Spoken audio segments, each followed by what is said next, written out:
Hey, welcome back to the Fire and Water Cooking Channel. I'm Darren, of course, and today I'm going to do a full packer brisket, but we're going to do it a little different today. We're going to turn it into pastrami. I've had it soaking in a brine for over 10 days. We're going to use a nice pastrami rub.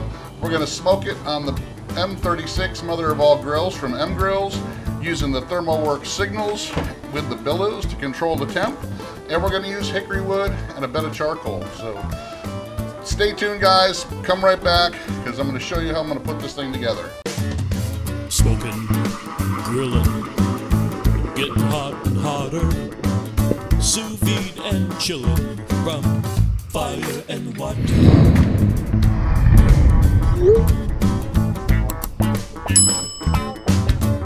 Alright guys, here I am. Like I said, we're going to make pastrami today out of this full packer brisket.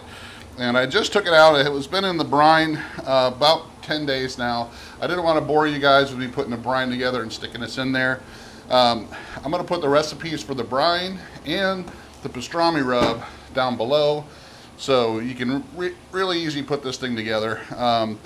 You just take a whole packer brisket. I did trim it up a bunch before I put it in the brine, just so that I could make sure the brine penetrated deep.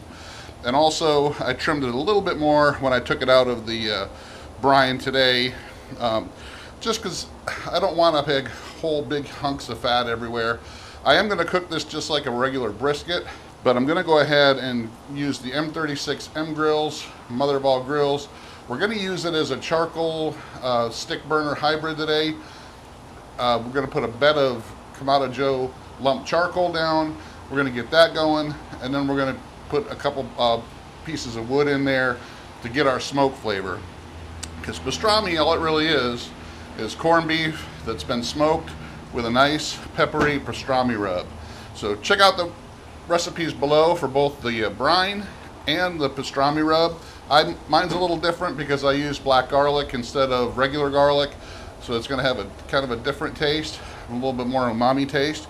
But we are going to use the ThermoWorks Signals and the Billows here to control the temperature. So first of all, I'm going to go ahead and put my pastrami rub on. And like I said, check out below. You're going to see the pastrami rub recipe. And you're going to want to coat this really, really good. It's just going to make this so flavorful and tasty. I love pastrami. This is going to be pretty much as close as you will get to a New York pastrami. They use beef navel most of the time, and like Katz's and some of the other famous delis up there. They don't use brisket.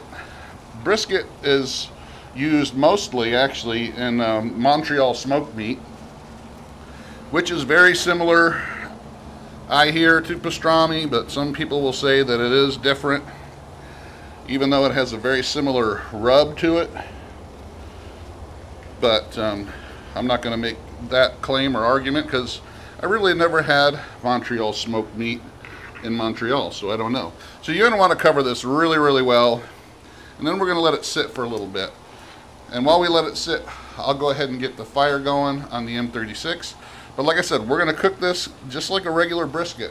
We're going to monitor the temperature of the pit and the internal temperature of the meat. I might wrap it when it hits the stall. I'm going to decide on that later on. But all right, guys, I got it seasoned up on this side. I'm going to flip it over and do the other side, but I'm not going to bore you with that.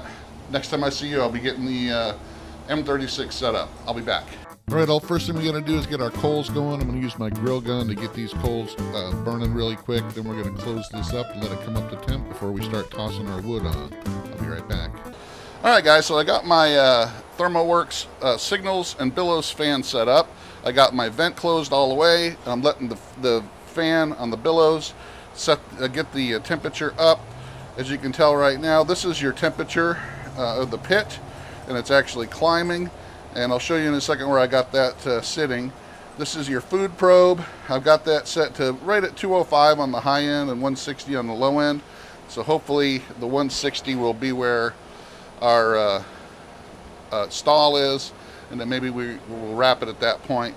But as you can tell, the pit is actually climbing, and I've got the probe right here on the back grate pretty close to where the vent is, but not really quite by the vent. So the air is coming next to it, not really at it, because I didn't really want to sit that right at the vent. I got my top vent cracked open just a little bit, not too much, and we'll see where we need to adjust that from here. So that's it, guys. When it gets closer to the temp that I want it to be at, I'll go ahead and toss a piece of wood on, and that way we'll be ready to start smoking that pastrami. I'll be back. All right, guys. It's about up to about 190 right now, and I think I'm going to go ahead and put my first piece of hickory wood on here. I want this to start getting hotter so I can put my pastrami on. So I'm going to go ahead, pop this open, and it's pretty warm in there.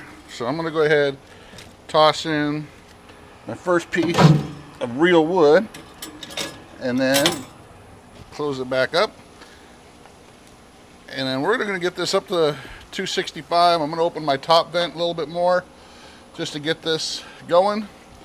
And probably in about 15 minutes or so, it should be up to around 260, and we'll get that pastrami on. All right, guys, I'll see you back in a few. All right, guys, just as I thought, as soon as I put that hickory wood on, it started jumping up pretty good. So it's about 233, 235 right now. We're going to go ahead and put the pastrami on, and I'm going to put it right over here on this side of the grill. Like I said, this is a reverse flow, so the smoke actually comes from this side and it comes out this way. So we're going to go ahead and put our thicker end on the side where the heat and smoke is coming from here. It's going to be this way and going out that way. So we're just going to go ahead and put that right on there, and we're going to close this up really quick so we don't lose a lot of the heat. And I got a little pan under there to catch some of that fat that's going to render. I don't want to make a huge mess out of the bottom of my smoker there. But that's it, guys. I'm going to go ahead and put the probe in, make sure that we're monitoring the internal temp as well. I'm going to put that in the thickest part of the point, but you don't need to see that. My hands are all dirty. I'll be back. Alright, guys, here's the view of my ThermoWorks Signals app. You can tell it's monitoring the pit temp and the internal of the meat, as we're going to do that the whole entire cook. Alright, guys, after about 3 hours, this is what we're looking like here. Nice bark developing. I'm at about 120 degrees. We're going to wait till it gets up to about 150 or so before we wrap it. Alright, I think we're about ready. Look at that, guys. We're going to go ahead and wrap this up. We're going to spritz it a few times with some water to keep it moist, but we're going to get this wrapped up. Alright, guys, so now it's all wrapped, ready to go. Put the thermometer back in to monitor the temp internally. It's still sitting at just over 150 degrees. So we're going to go close this up, and probably another couple hours here, and we should be done. Just so you guys can see where we're at. Of course, the temp of the pit dropped because I opened the lid, but right at 150 degrees, we should be able to get that back up over 200 within the next hour and a half or so, since we're wrapped. So I'll be back. All right, guys, I got this off the pit, and even just by jiggling a little bit, it's pretty tender, I can tell. But we're gonna let this sit here for a good half hour or so, let it rest.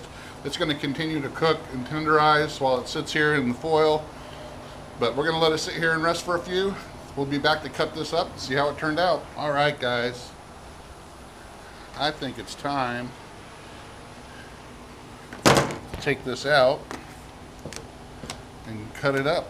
It smells good. I can smell it even though it's still wrapped. It smells really, really good. Smell that pastrami rub. I'm going to go ahead and put my gloves on because these will make it so I don't burn my hands. It's still kind of hot, I can tell. So I know that it's finished, kind of had a carryover cooking there. All right, let's take this out of the foil. Try not to make a huge mess. All those juices that are still in there. Woo. Wow, it smells awesome.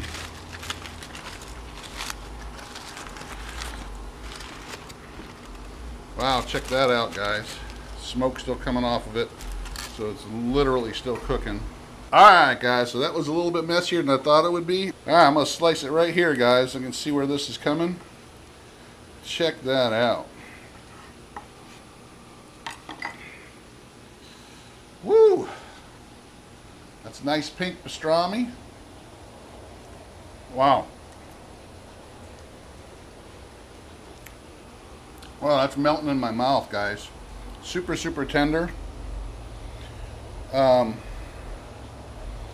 Yeah, you need to do it. Check it out. All the way cured. I got that pastrami crust on there.